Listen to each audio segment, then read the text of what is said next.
Hey everyone, if you are a regular listener, you know the deal. But if you are new to the RŌL Radio, be sure to share our posts, hit the like, subscribe, download, or whatever other button there is, and leave us a review wherever you listen. This will help us to continue bringing you the great content and amazing guests you have come to expect. And be sure to listen to the whole show today to see if you are the lucky Fuji Gi giveaway winner. Now let's get to the show. Master Caique Elias is one of only 8 men outside the Gracie family to be awarded their black belt by Grandmaster Helio Gracie, and he was personally asked by Helio to move to the United States to be an instructor at the First Gracie Academy in Torrance, California. On this episode, Master Caique reminisces about the daily life with Master Helio, what he believes is the role of the Jiu Jitsu student and instructor, and the importance of remembering that Jiu Jitsu is first and foremost a self-defense martial art. Here's the RŌL Radio with a man once referred to by Helio Gracie as his best student and coral belt under Master Rickson Gracie, Carlos Caique Elias.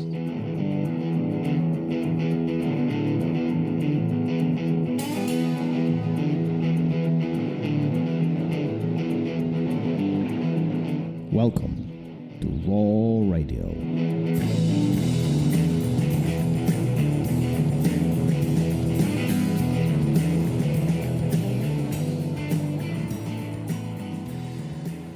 Gary, how are you? We are live. We are live once again, and this is amazing. Another legend that we're speaking with today. This is, 6 or 7 in a row, and not to discredit anybody else, but the amount of coral belts we've had recently is ridiculous. Yeah. So I'm really looking forward to the knowledge we're going to gain today. But before we get to the conversation, today is important, right? Yeah. Listen at the end of the episode, because you might be the lucky Fuji Gi winner. All you got to do to win that gi is go to therolradio.com, take the 1-question survey. You are automatically entered to win that gi. We give away once a month. You have 72 hours from the time you hear your name drop and get the email from me, and then respond, and the gi is on its way. But you got to respond. If you don't, we pick another winner. That's absolutely. Make sure you tune in at the end of the episode to get that going. Shall we start the conversation? Absolutely. Master Caique in the house. How are you, sir? How is everything going for you? Doing great. Thank you, guys. It was a pleasure to be here with you guys. It's a sunny day here in California and hot and warm. We don't have any of that here. And finally, we're getting back to our normal lives after this nightmare that we are going through. You know, we were one of the industries that got hit the most with this virus thing. You know, we close contact and all these kind of activities we had. We were not able to do anything because, you know, the restrictions. So now I'm very happy that we are able to come to a normal life again, you know? Yeah, it's great to hear that things are going back to quote unquote normal, you know, kind of we can get back on the mats. That's huge. A lot of people, well, let's just say it was hard, right? Last year, it was very, very difficult because it's almost impossible to do jiu-jitsu without contact. Like it's just part of what we do. Is a lot of physical contact and we are in the same rooms all the time. So that was challenging. Yeah, I particularly, I'm like a very, not talking about politics, all right, guys? I'm a conservative person. Like I prefer to do the right thing. And you got order to close, all right? So you can have an inside activity. So we were doing what we could outside, but we decided not to do inside at all because I heard some people were doing having people walking on the back and things like that. But we are in a business to educate people, to be not only good in jiu-jitsu, but a good citizen, a strong person with a strong integrity, you know, and morality. So tell the kids to go and walk on the back door because you cannot walk on the front to hide. We decided not to do it. I don't think it was a good match for our philosophy, you know. So we did the outside. I was fortunate to have a parking lot where we could put some mats there, and the weather in California helped us too because no rain, you know. Actually, right now we're going in a water problem again, but that helps, and we are able to have these classes going on outside with the families enjoy, and the adult guys were able to train too. So we did what we could, but we were like 70% below our potential or our database, So, a lot of people concerned, a lot of people don't want to be close. So the whole thing was a mess, More people I talk to, people who own academies, they say that this year is going to be better than before pandemic, because everybody was locked up at home and now they want to get out of the house. They want to train jiu-jitsu. Some of them have never done jiu-jitsu. They want to try new things. Like, it was this year, even though it was very challenging for everybody around, also opened people's minds in the sense of, I really want to try these things. This is the time to do it. Do you see some of that already? Do you feel that this is going to be a good year for jiu-jitsu? Yeah, it seems to be. We already coming back to the numbers we were before the pandemic, and seem like the potential to go way beyond is right there. So I think in one industry that might get hit and it would take a while to recover is the gyms, because people got used to doing a garage, or got used to like do alternatives workout and stuff. They say, oh, this is okay for me, Jiu-Jitsu, we need to have a school, we need to have instruction, so it's a different approach. So, yeah, so we are back to the numbers we were before the pandemic. That's great. And show me that the economy in the U.S. is recovering too. But we think we have a potential to go way beyond, yes. For this reason that you talk about, Thomas, that, people like hungry to get out and go have activities outside, Yeah, So- no, and that's a great news, and I think that's a great news, because there was many businesses, and Jiu-Jitsu Academies in particular, they actually went out of business. They closed permanently, and I think this has an opportunity to really to grow. And you talk about some of that, instructions and being a very Jiu-Jitsu being a very unique place where we interact very closely from an instruction and then from a training partner perspective. Let's go back a little bit to the beginning.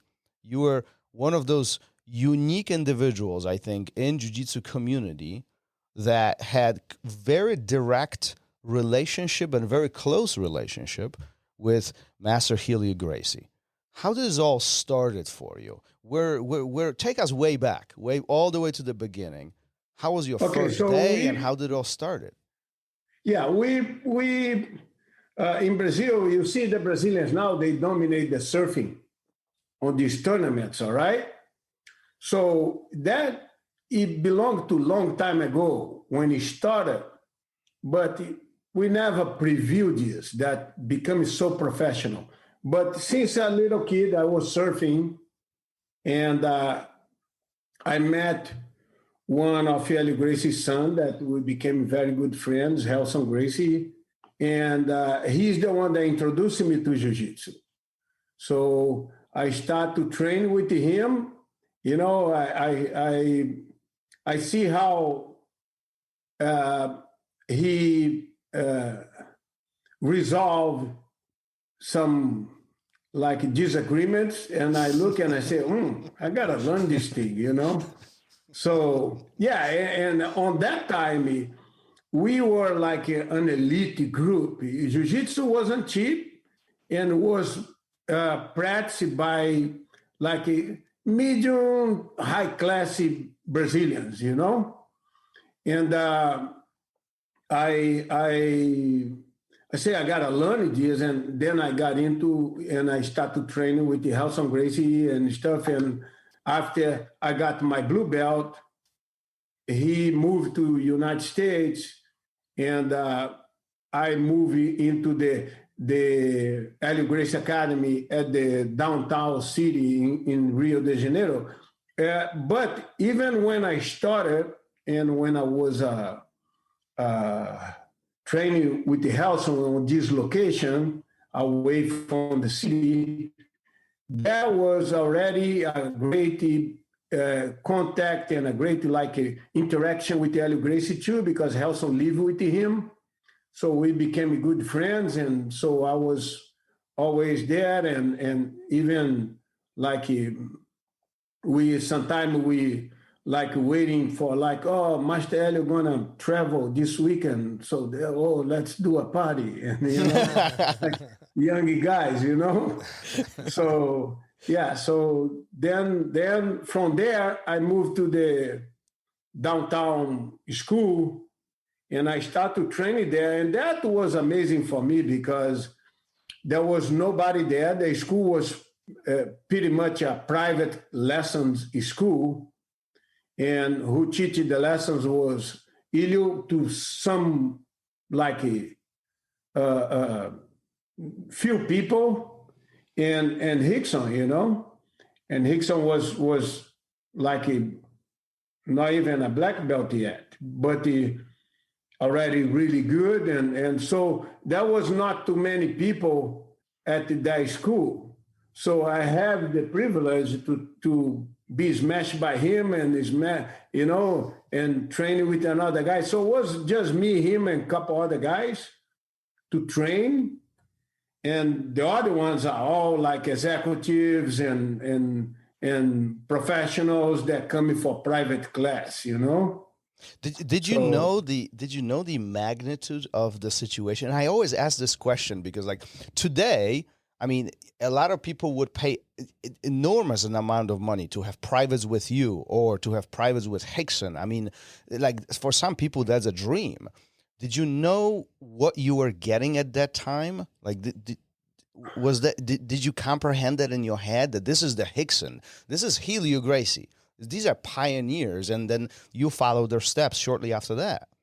Yeah, well, so at that time, today I have much more idea of what I got, because I see how much the whole philosophy of jiu-jitsu and lifestyle the Gracie family brought to us, in terms of how to eat and how to live your life, how to have integrity, how to, plus the jiu-jitsu. So it's a great value they added to my life. It's something that, make me a better person. That's for sure. So at that time, I don't have too much idea of the value, I was just like, oh, yeah, okay, so this is, I'm going to train you here. And I was there mostly because my loyalty, I became loyal to that family, and I say, okay, this is my place to train, this is my place to defend, this is my place to compete for, So that was all into the whole contest. But today, I really realized oh man, Helio Gracie passed away, and the guy was a myth, and I have this opportunity to be very close to him. Rickson is a guy that now is the ambassador of jiu-jitsu, our jiu-jitsu, and he's been very close to me still. So that's really something that I'm fortunate to have around me, I mean, you must have some great memories between Master Helio and Master Rickson as you guys were training. And I mean, that has to be, I can only imagine some of the stories that you pass on to your students or even to your family, some of the things that nobody talks about. Yeah. So yeah, we have a lot of episodes, that I keep in my memory.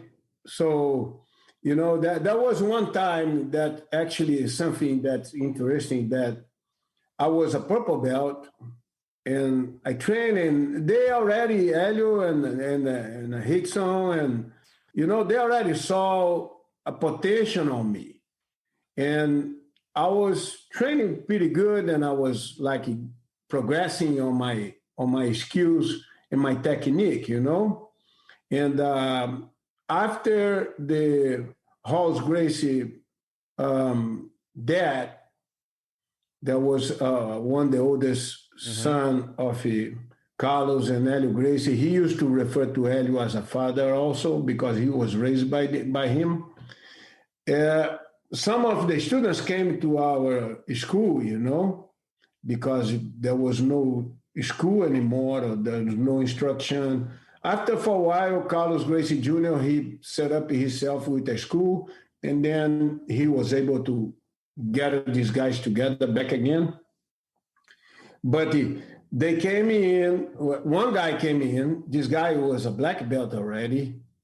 And the first day he came in, I said, okay, I go with him. I'm all confident, you know. I was like, okay, man, I go with this guy. Oh, man, that guy kicked my butt bad, you know. So he beat me up bad, like take it down, katagurum, and smash me my head on the ground and all that kind of. I was like, whoa, you know, I guess I need to learn still a lot.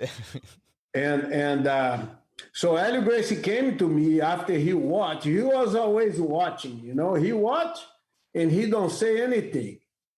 And then later he called me, and, you know, it was always like that. He always called me and say, hey, you know. So he called me and he say, oh, listen, this is the last time, the first and the last time this is going to happen with you training with him. Now you got to think, we're going to figure out the game he play, and you have a better and better performance with him. So that thing is sticking in my mind. It was a very positive thing for him to say to me. So from that time, that day, I start to train with the guy again, and then I start to submit to him, you know? So I was like, okay, now I figured out a couple little things I cannot do because you're good on that. So I start to input my game on him, and I start to submit the guy. So that was great, and it was an episode that I never forgot, you know.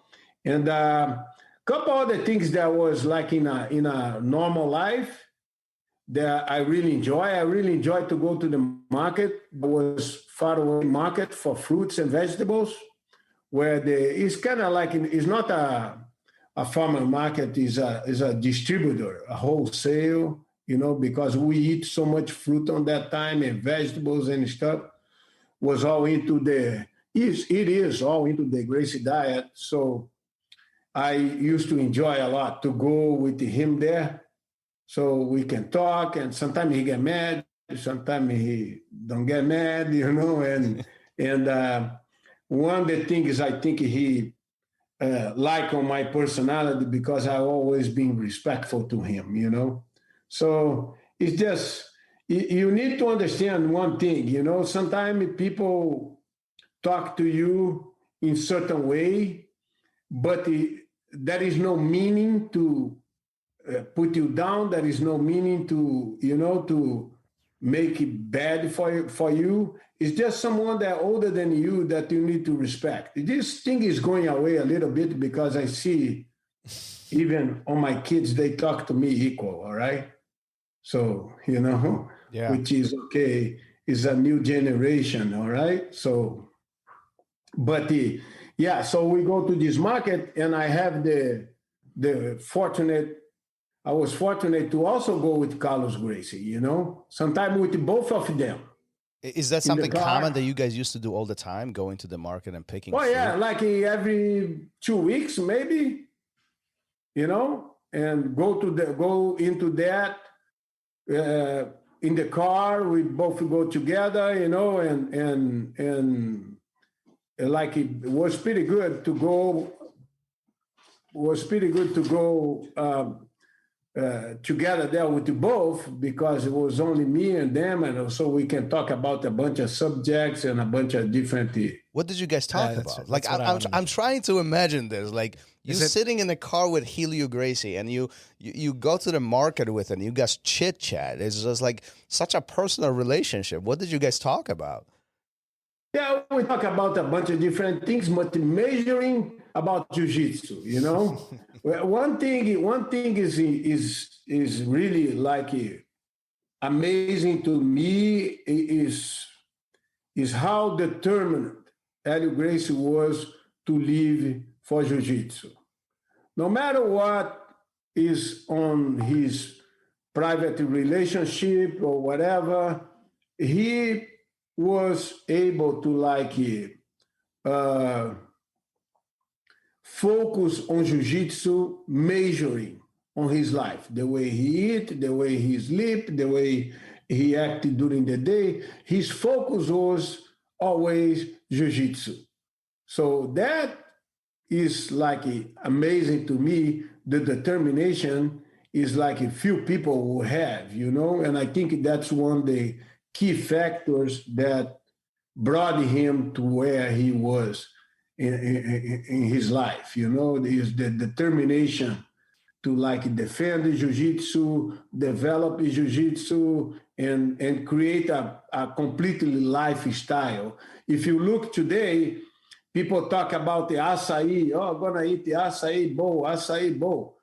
That thing came from Carlos Gracie diet, you know, from the family there, because people in Brazil only eat that thing on the north, on the Amazon area, you know, they are eating there, and mostly poor people eating that as a diet, mixing with the flour, mixing with the something and eating, and suddenly they brought it that, which is a superfood, is a berry with a lot of benefits.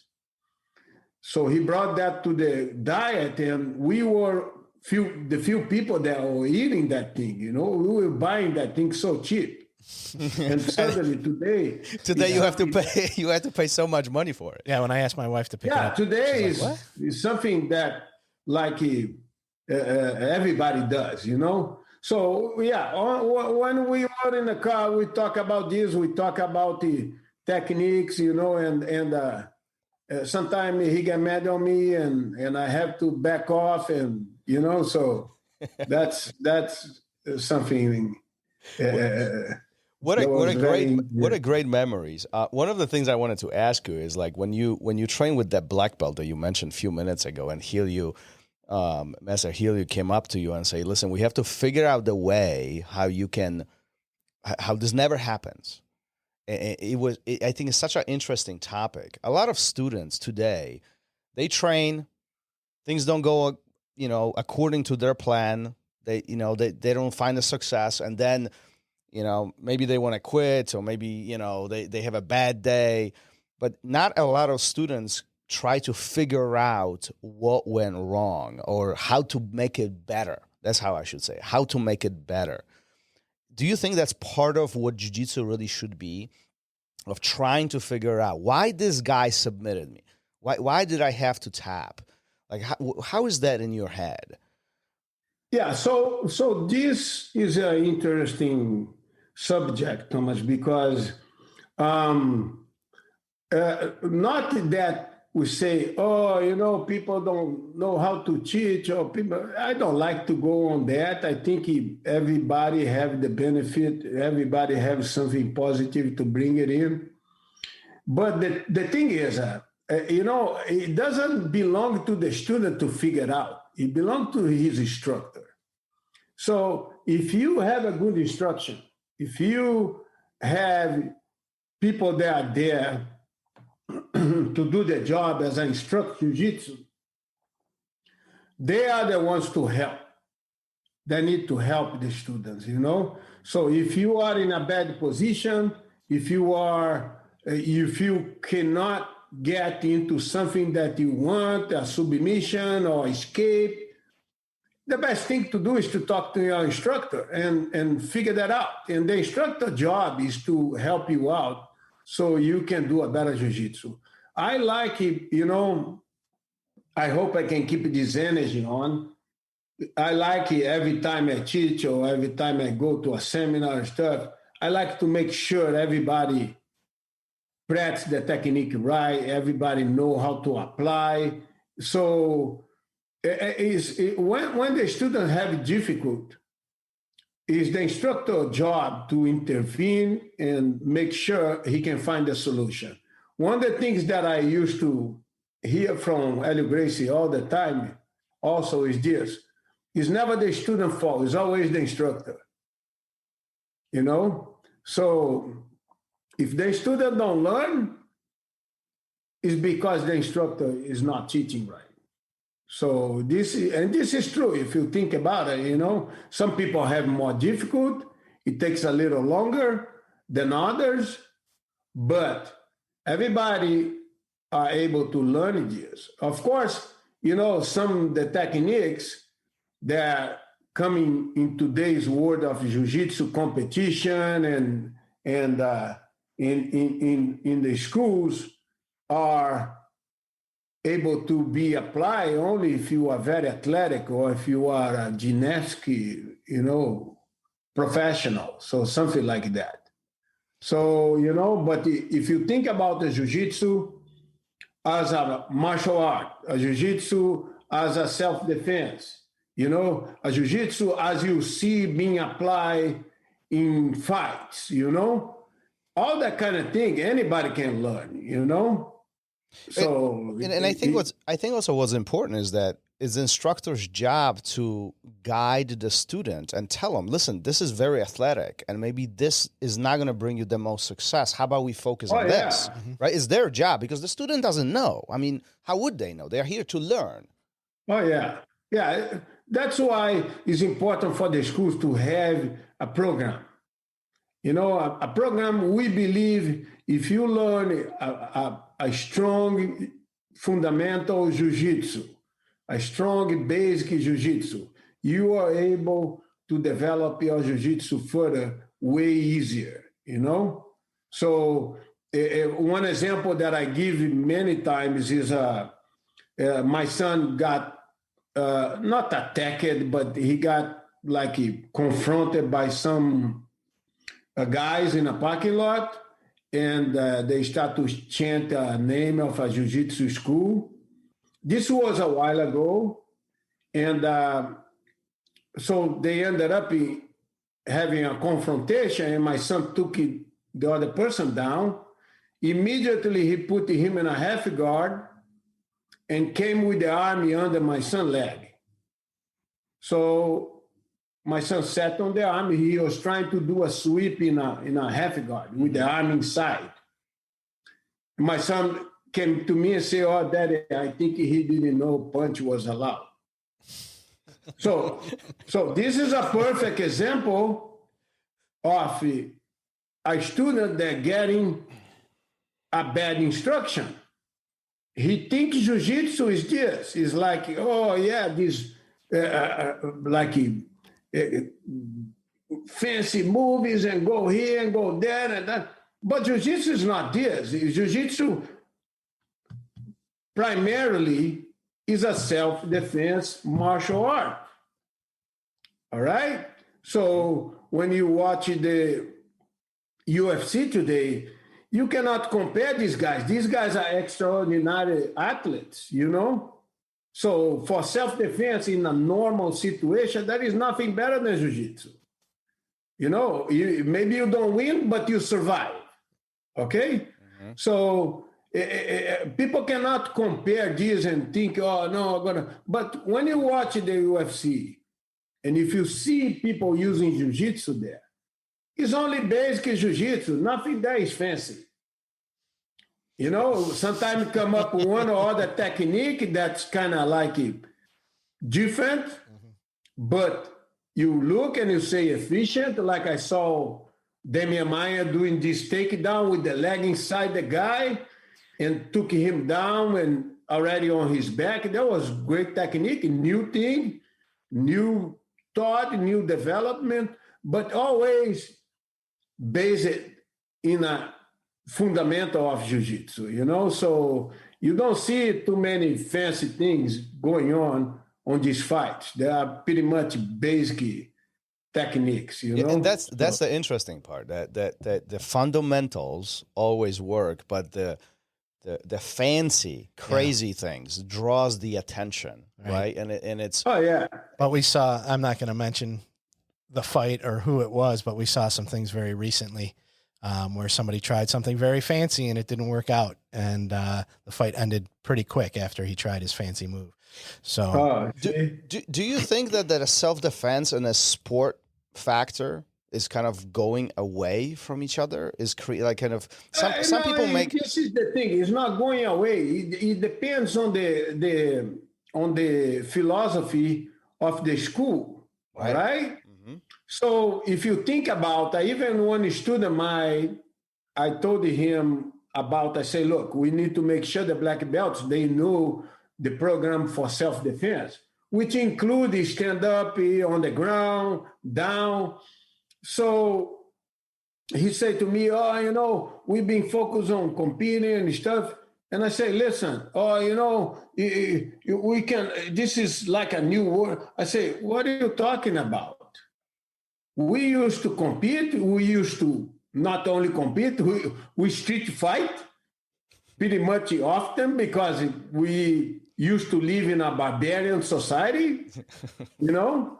So, and we knew the whole program for self-defense. You know, one example for you, another day, one guy that's a black belt in Brazil, this guy is my generation. He was a really good black belt.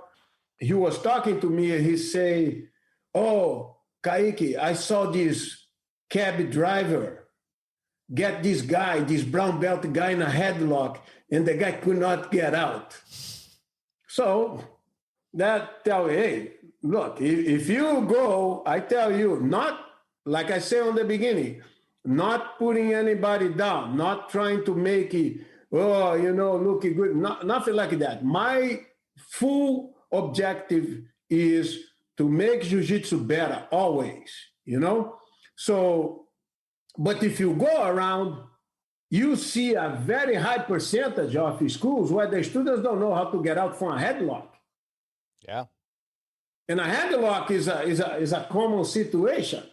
If you go online and look in fights on the street, you see how many people get locked on the headlock. You know, the guy lock you, punch you, or just lock you and trying to hold you there. So, you know, this, you need to know this. And there is no, like, any factor that is stopping schools to practice this and at the same time do the competition.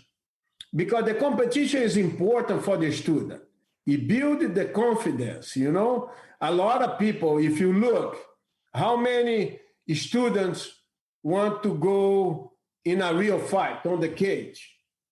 Or how many students want to go in a fight on the street? You know, in today's world, mostly here in the US, you see, if you like get into some disagreement and you hurt someone, you might gonna get sued and you might gonna get in big trouble. Mm-hmm. So if this is the deal, if you think about that and look at the percentage of schools that know this self-defense program, is very small, you know? So, and these guys that go to a competition, like I say, the competition is good because it's a way for the student to test himself without the punch. And you'll be surprised, you guys probably know how many people get nervous by doing that. Oh, yeah. There is no punch allowed, okay? And you are there very nervous about this. But I tell you, next day you are a different person. Win or lose, you know? Win or learn, like Carlos Gracie used to say. You never lose, you always learn, you know? So or you win or you learn. That's what it is. So the competitions, I support that. I think the competitions are great for the students. They can have one-time experience, two-time experience, whatever. I think it's a good experience for them. But you can put everything together. you don't need to go away from the whole jiu-jitsu program, the basic, the fundamentals, the self-defense. You don't need to go away from this in order for you to be a good competitor. It doesn't work that way, I think if you have good fundamentals, good basics of jiu-jitsu, you are able to do anything. You can go fight on the cage, you can do a tournament, you can have fun on the school. The only thing I tell people, my students mostly, is that it's very important for you to focus and build your fundamentals first, your basics. After that, you get to the level where you are able to differentiate what is for fun and what is for real, all right? Because you cannot get caught in a situation like my son was, where the kid drive his arm under his leg in a street brawl, in a street fight. So it's like you asking yourself to get killed, Yeah. So it's like understanding. It's like understanding. It's like understanding what the rules are, right? Like rules of engagement. Like on the street, there are very different rules than when we go to the tournament. And then even like when we go in the sparring session in the academy, the rules are going to be slightly different than they are on a tournament. Definitely, they are different there on the street, right? Like we have to understand what to do.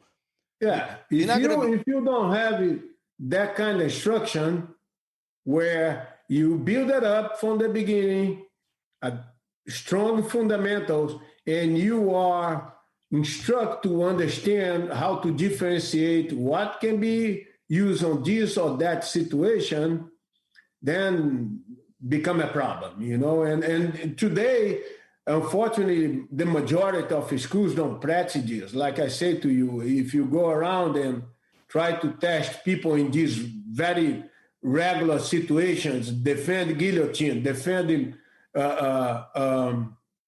headlock, things like that, you find out with no surprise that a lot of these people don't know that. So let me ask you this: Why? Why this is so important, and why a lot of academies, or you say even most academies, don't teach that? Most students don't know that, and the unfortunate part is there are even some brown or black belts who don't even know that. Why do you think it happens? I think it's because the sport part of the jiu-jitsu became a big influence on these schools, the fact to like, and also these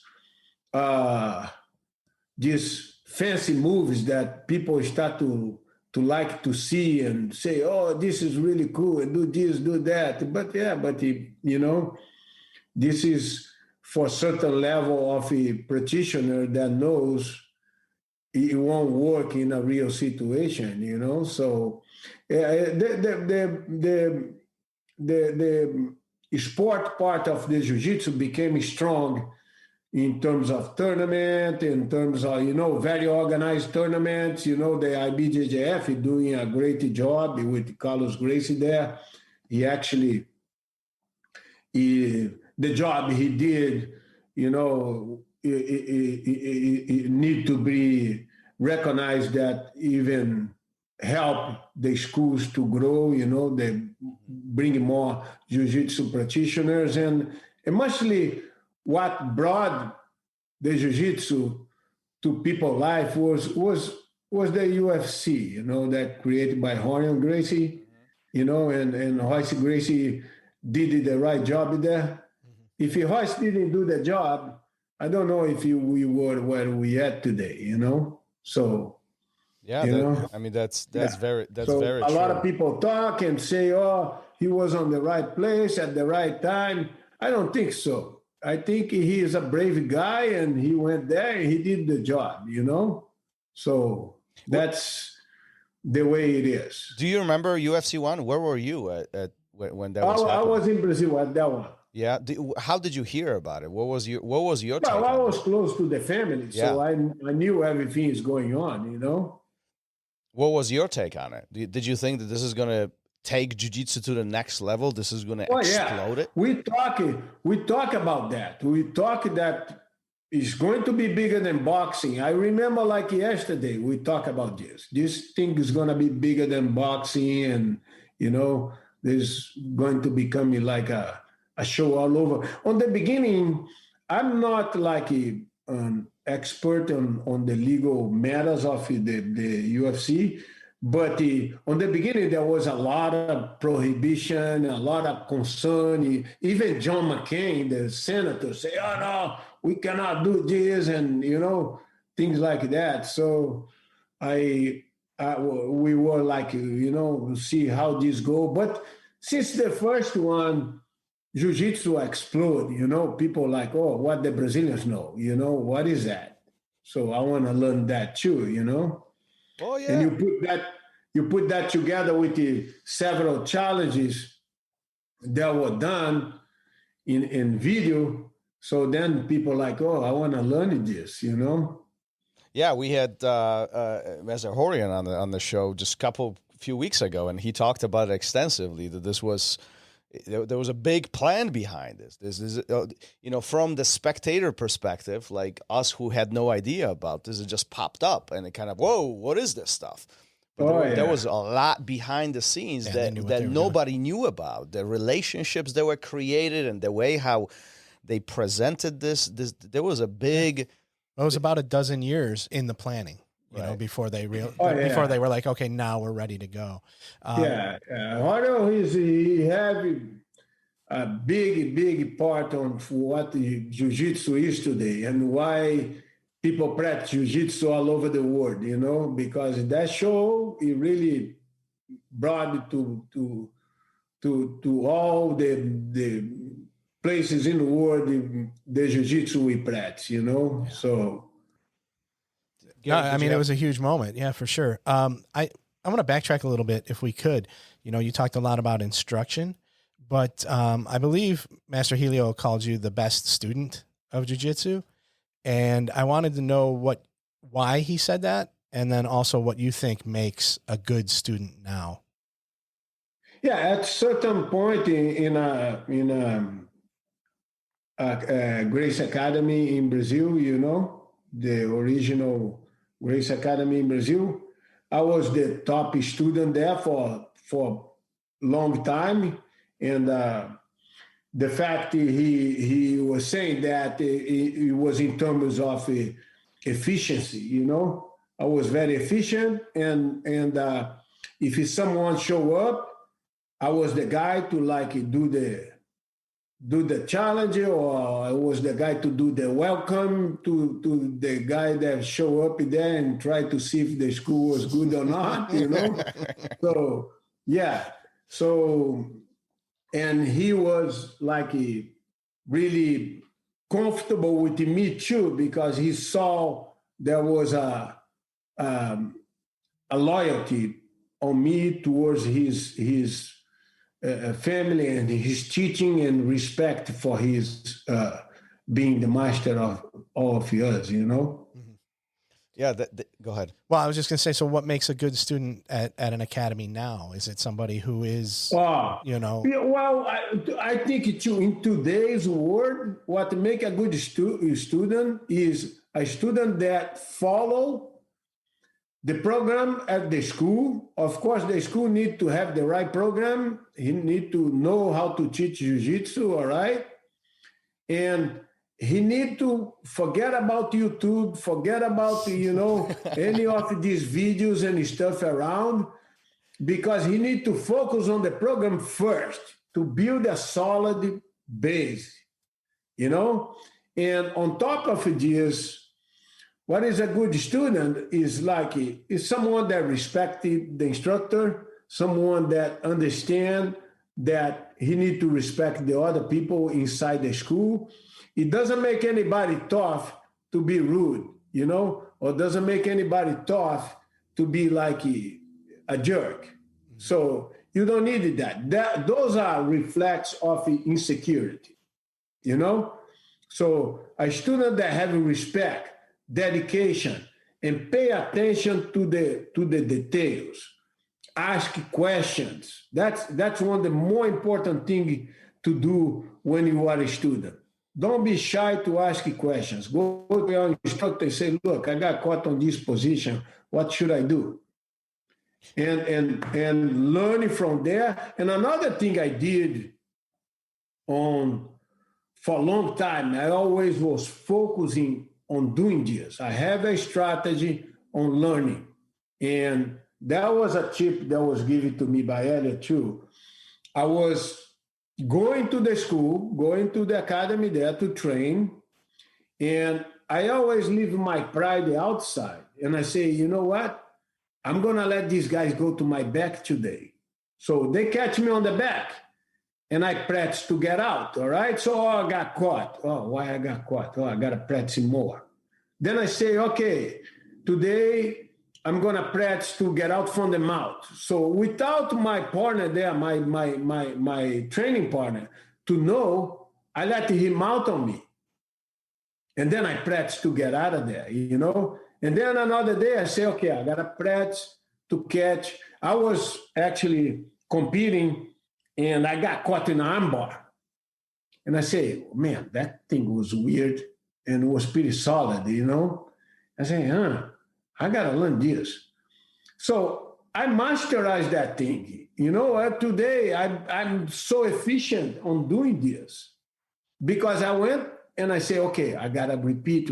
Every time I go there, I got to say, I got to train this submission, you know, from different perspectives, different approaches, you know. So this is what make you progress in jiu-jitsu. If you think about to roll only, you become a tough guy, but with a very low refined technique, you know? Yeah, you talk about something really important. A lot of students focus on how to submit, how to attack, how to control. But you talk about getting in the bad spots and really understanding how you can escape them and how you can prevent them. That's a very different focus. And that's really what makes you or anybody who practices the defense mechanisms by far more effective, right? Oh yeah, for sure. If you know how to defend yourself, you have much more possibility to submit your opponent or to control him. I heard one time a while ago, one black belt saying, oh, Master Helio was telling me to practice, get out the mountain. But you know what? I prefer to practice not to let people mount me. It's a wrong approach because someone is going to mount you. It's going to happen. Someone is going to get on that position you. Don't think you're going to be vulnerable to that. And plus, you need to know every single situation that you can get in. So I sometimes people ask me, oh, what was your favorite technique? I don't have any. I think I can do all. I think I can be in every single different position and I can develop myself pretty well there, you know? So because this kind of teaching, you know, instead to roll all the time, practicing partially, okay, catch me from the back. Let's practice this. Catch from the back, catch from the back. Then, okay, mount position. Okay, guard position. So, and then you set your strategy to do this on the press, you know. Okay, today I'm going to let people get my side mount and I'm going to practice to get out. This is actually one of the more important positions in jiu-jitsu is to, on my view, to get out from the side mount because it's the position that's more dangerous for you. Mm-hmm. And if you think about it, like a lot of people, what they do, they turn on their knees. Mm-hmm. But Helio Gracie used to ask me like this, oh, Caique, why they turn on their knees? I say, I don't know, maybe supplicate or kind of pray for something. You know? Yeah, because on the reality, that you go into the sport part of jiu-jitsu back again, and you develop this bad habit. And I see people like you saying a little bit ago that you saw a fight that someone tried to do a fancy move and yeah. I saw many guys trying to turn on their knees and try to go for the other guy double leg and got knee on the face, really bad knockout. Why? Because developing their habit, right? I saw people turning on their knees, get submit. So the reality is this. Turning on your knees is a technique for judo. Judo is a part of jiu-jitsu that was detached to create just a sport for takedown. So what the judo guy do? He go to his knee so he can protect himself there against 2 points. Yep. Okay? But in jiu-jitsu, you should not create the habit to go to your knees because that can be fatal for you. It's better you train to protect yourself from the bottle and get out of there than you just make this automatic for you to turn on your knees and go after you. It put you in a very vulnerable position, you know? You can, if you develop that habit, you can be knee striked, you can be punched, there is several like major blows can happen to you there. So yeah, I mean, a long time ago, and after 20 years of training jiu-jitsu, like you get these little epiphanies, those little thoughts in your head. And a long time ago, somebody told me, is always ask yourself, can he hit me? And if the answer is yes, you're probably in a really bad spot.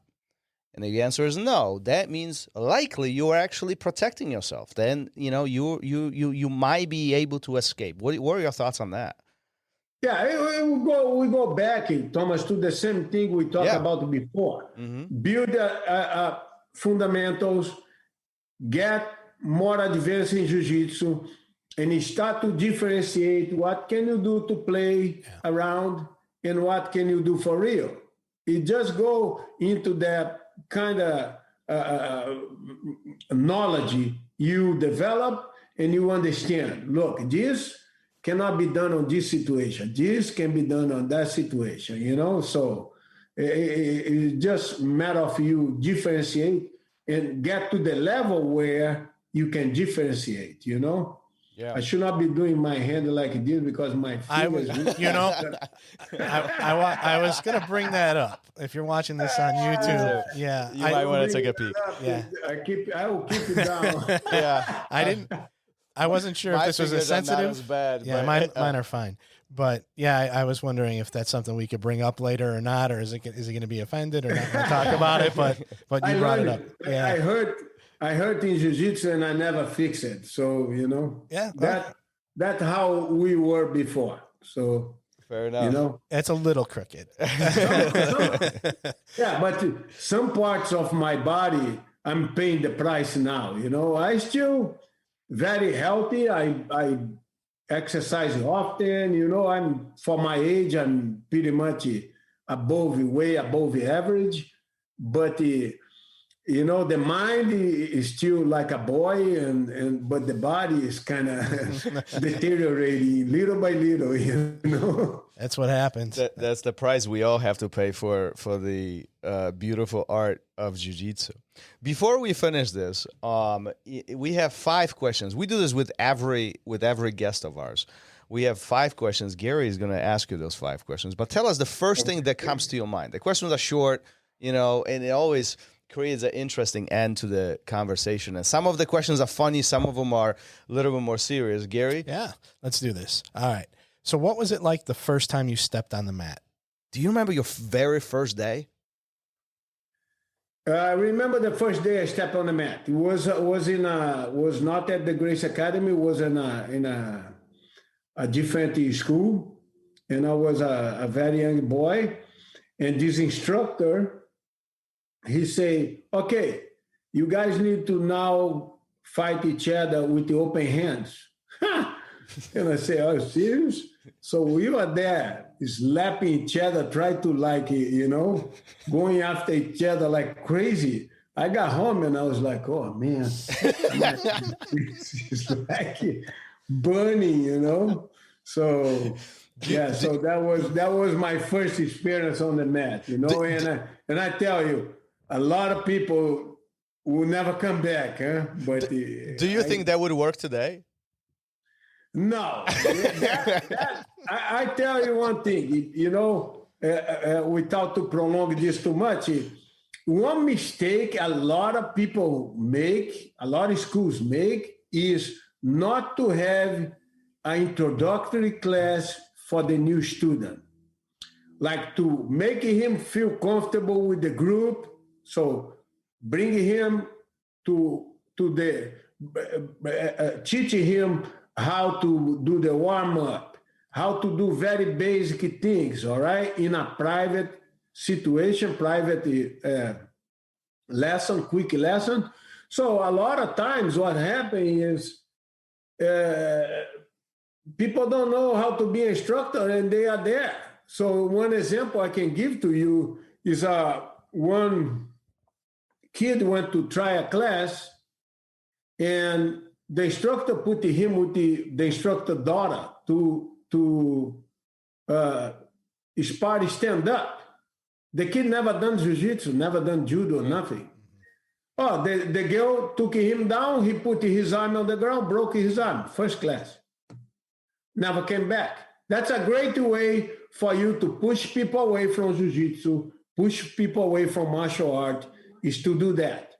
Bring it up, make it very tough, and they will say, hey, forget about it. So I'm not going to do this, Somebody told me a long time ago, when the brand new student, and I tell this to all of my instructors, a lot of my students, but when a brand new student comes into the academy, there's 3 things that shouldn't happen to that student. 1, that new person shouldn't be embarrassed. 2, they shouldn't be wrong. You shouldn't point out that they are wrong. And 3, they cannot get hurt. If any of those happen, the likelihood of them coming back, it's you put that perfect, Thomas. Is exactly that. And it's incredible how many people coming, like show up at our school and they say, "Oh no, I try other school," and this guy just throw the guy to the lions. And some guys walk in, they are wrestlers, they are, like you can see, they already have experience. They have to go through the process anyways, but these guys, maybe they can progress faster, all right? But the process to adapt people, to make people feel comfortable into the environment is like 100% necessary, That's great stuff. That's awesome. Number 2 would be, what has been your most rewarding achievement? Oh, man. You've been on the mat for a long time. What's the biggest achievement? And it could be personal life too, if you want to share that, but what's the biggest one?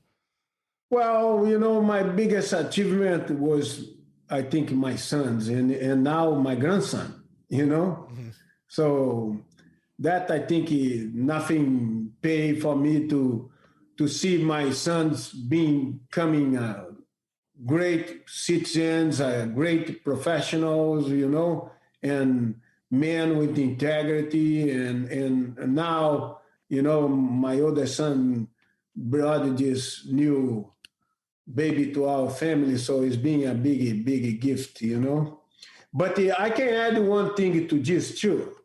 I added to this my willing to immigrate to the United States and to become successful here, to work hard and adapt myself to the life and to the values here, and became successful in my professional and personal career here, Good for you. And I can personally share the same train of thought here, because I was not born here. And so that there is a huge satisfaction when you are able to achieve that level of success, and really, especially when it is not in your or originating country. You migrate across the world, and you are able to bring this and do what you love. Oh yeah, I always say immigrants are hard workers. Gary, do you hear that? Do you hear that, Gary? Don't point fingers. Don't point fingers. It's been like that for centuries, So that's the way it is. Yeah. And 98% is a hard worker and just want to make it and have things work for them. So that's wonderful. That is wonderful. Number 3 would be: have you ever wanted to quit? No. Quit is a word that's not on my dictionary. I usually don't quit. I usually, I use a lot of Winston Churchill quote to say never, never, never quit, So I always persist, and sometimes I think about this and I go back in my life and I say, man, every single project I got involved in, it worked. And every single project I got involved gave some results. And I always make myself go to the end, and make sure like I finish it or I keep it going, So yeah, I never thought about to quit jiu-jitsu and anything else. Is that something that was instilled in you, or is that natural to you? I think it's something built on me, but I think it's something that I learned with jiu-jitsu also, I think jiu-jitsu gave me this ability, and by being close to people that are brave, close to people that are don't admit quit, it's helping too, like not only Helio Gracie, Rickson, and the family members there, but the other personal friends, like Renzo, Charles Gracie, Jean-Jacques Machado, all these guys, they have the same perspective that to push forward and keep it going, That's great. That's a great outlook. Number 4 is: describe your feelings when you received your black belt. Oh, that was beautiful. I was like, I remember to today, I wear the belt for a long, long time. The belt became almost white because the black part came out, So, but one aspect of these belts is important. At that time we were training, I go back and I see clear. I never thought about the belt. I never thought about, I'm going to be purple belt, I'm going to be brown belt, I'm going to be black belt. I never thought about it. I just want to practice and get it better. And my target was to catch the guys that were above me, Yeah. I don't remember who we talked to recently, but they said basically the same thing, that they weren't looking, when they were blue belt, they weren't looking to become a purple belt. They were looking to become the best blue belt that they could be. Yeah. So that's what my target was, like always, like, okay, I need to go and train with these guys that are good. And I need to, like, as possible, become better than them and beat them up, So that was my target, So, So I never thought about the belt stuff, but it's always emotional when you get reward for your dedication, So I always very pleased to be promoted, Do you think there's more emphasis on belts today than it was before? You're not the first person who says, like, we didn't care about belts. It was just something that was a reward, but nobody pushed hard for it. It seems like today everybody is pushing for it hard. Yeah, I think because the commercial part of the business part of the martial art, and this mentality was already input here in the US when we came here. by other martial arts. All right, they were input, they were charging to promote. They were like, I have a friend of mine, that's a very funny episode. He told me he went to this school. He said, look, if you give another belt to my son, I'm gonna pull him out. every belt, the guy gotta pay, all right? So every belt they gotta pay. So, they say, yeah, but that is a lot of that is a factor of today. I think we have a better evaluation of the students' level, of the students' knowledge, so we can reward them on that way. So we more organized than we were before. But at no doubt, people think about belt all the time, and when they should be focusing learning. But I added to that, Thomas, the gi too. Oh man, this became like a fashion show. Yeah, it's like, okay, I'm gonna wear this gi. They're gonna make me learning more, or it's gonna make me better jiu-jitsu. That is just, it just reminded me recently, one of my students came up to me on the phone and they're like, what do you think about this gi? And I was like, what? Who cares? Why are we even talking about this? Get back on the mat. Go train. Yeah, use your school gi or whatever. But, the gi is not going to make you better. So, But you got to look good, no? Yeah, neither the belt. So the belt thing is, I like always to quote the Helio Gracie on this, because he used to say the belt cover just a little portion of your butt, Yeah. So you gotta cover the rest with the knowledge. So, Great. Yeah, that's awesome. Good stuff. Last one. And then the last one, Thomas's favorite. Do you wash your belt? Never. It's always a funny way to end this conversation, but there's so many different views on the whole thing. But, how people answer that? It's interesting. More from our guests, more say they do not. But there is a lot of people. There are some people they do. So it's just from the guests, it's about 50-50. From the guests, it's about 50-50. About half do wash, half don't. Yeah, I think if you think about in terms of hygienic, it might be a good idea to wash, but I never done. So, maybe something I got to think about it. Huh? Don't wash away. I just don't want the color to fade and people think like, oh man, he's been on the mat a lot, and that would be fake. Huh? That's one of the answers we've had. Somebody doesn't wash their belt because it fades and it gives the impression that you're rolling harder or you're trying harder than you actually are. Yeah. So he doesn't wash his. So Master Caique, thank you for this amazing conversation. Thanks for all the great stories.